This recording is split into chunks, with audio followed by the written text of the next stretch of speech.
Hello friends, আশা করছি তোমরা সবাই ভালো আছো। সবার প্রথমে আমি একটি কথা বলতে চাই যে এডুকেশন ইজ দ্য কি টু সাকসেস।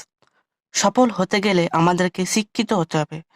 আমার এই চ্যানেলটি তোমাদের সাহায্য করার জন্য তৈরি করেছি, তাই আমার এই চ্যানেলটি সাবস্ক্রাইব করে আমার পাশে থাকো, যাতে আমি তোমাদের জন্য এরকম এডুকেশনাল ভিডিও বানাতে পারি।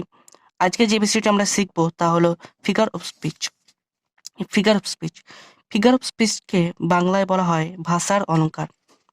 একটি অলংকার মানুষকে যেমন সুন্দর করতে সাহায্য করে, সেরকম ভাবে ফিগার অফ স্পিচ ভাষাকে অর্থাৎ ল্যাঙ্গুয়েজকে সুন্দর করতে সাহায্য করে। নানা ভাষায় নানা রকম আমরা ফিগার অফ স্পিচ দেখতে পাই। এখানে আমরা ইংলিশের কিছু ফিগার অফ স্পিচ নিয়ে আলোচনা করব। তাহলে প্রথমে ফিগার অফ স্পিচের ডেফিনেশন সম্পর্কে জেনে নিই। A figure of speech is a word or phrase that makes one's writing or conversation very clear, interesting, rational, and persuasive in a different technique. অর্থাৎ একটি ফিগার স্পিচ হলো এমন একটি শব্দ বা ফ্রেজ যেটা মেক্স তৈরি করে বানায় ওয়ান্স রাইটিং একজনের লেখাকে অথবা কনভারসেশনকে কথোপকথনকে ভেরি ক্লিয়ার খুব স্পষ্ট, ইন্টারেস্টিং আকর্ষণীয়, রেশনাল যৌক্তিক, অ্যান্ড পারসুয়েসিভ মানে বিশ্বাসযোগ্য ইন এ ডিফারেন্ট টেকনিক একটা বিভিন্ন টেকনিক একটা পদ্ধতি কলাকৌশলের মাধ্যমে সেটা করে থাকে।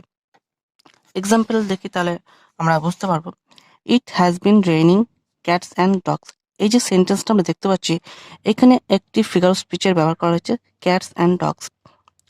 এখানে ক্যাটস অ্যান্ড ডগস এই শব্দটির মানে হচ্ছে মুষলধারে বৃষ্টি পড়া।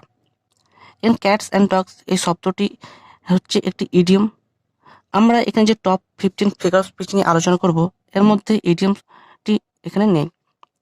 ইডিয়ম একটি সাধারণ একটা জিনিস যা খুব সহজে বুঝতে পারবো, পরে আমরা ইডিয়ম সম্পর্কে আলোচনা করব। এখন পরের যে এক্সাম্পল সেটা দেখে নিই। You are just a black sheep. এখানে এ ব্ল্যাক শিপ মানে একটা কালো ভেড়া। এখানে আমরা কালো ভেড়া বলতে এখানে আমরা বুঝিয়েছি কুলাঙ্গার। You are just a black sheep. এরপর আমরা টপ 15 ফিগার অফ স্পিচ নিয়ে আলোচনা করব। সেগুলো হচ্ছে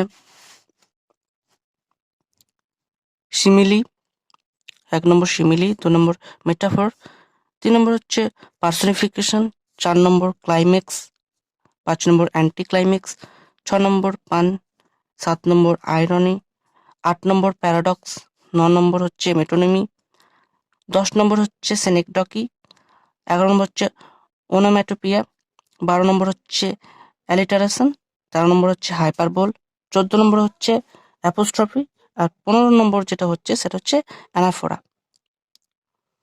আশা করছি তোমরা সবাই বুঝতে পেরেছো। আজ এ পর্যন্ত, দেখা হচ্ছে নতুন একটি ভিডিওতে।